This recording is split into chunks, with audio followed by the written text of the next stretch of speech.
Hey everybody, Mike Vacchi, Princetontrader, here to wrap up the day. We talked about 18 this morning. That's way back here. Okay. 11:15 low on our proprietary stuff, and it climbed up all day long. So, you had compression and expansion on the 5, and that ultimately played out what we discussed in the webcast this morning, which was compression centered on 18, expansion up, and then, I keep having to move this thing because it just keeps going higher and higher and higher.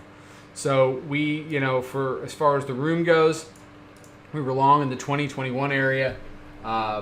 We then got, we took that for about 10.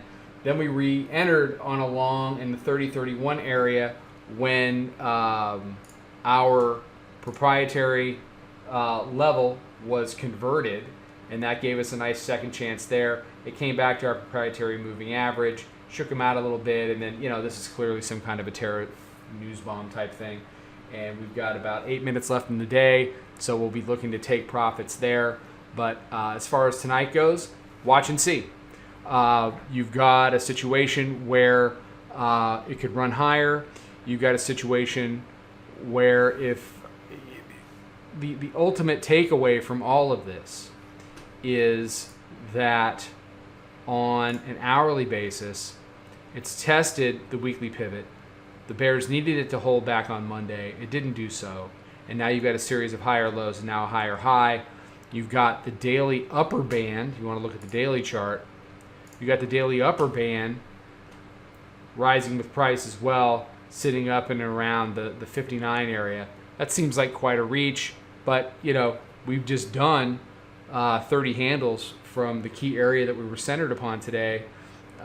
So look, what's another 10 handles between friends, right? So the bottom line is another big day in the room. I hope those of you out there were able to take advantage of the stuff I was telling you this morning about 18 before we opened. It certainly should have paid big dividends for you. Just a glimpse into what we do every day in the room. If you're interested, come check us out. We'd love to have you. Everybody take care. Have a fantastic night. Trade them well. And I'll see everybody in the morning with the morning webcast.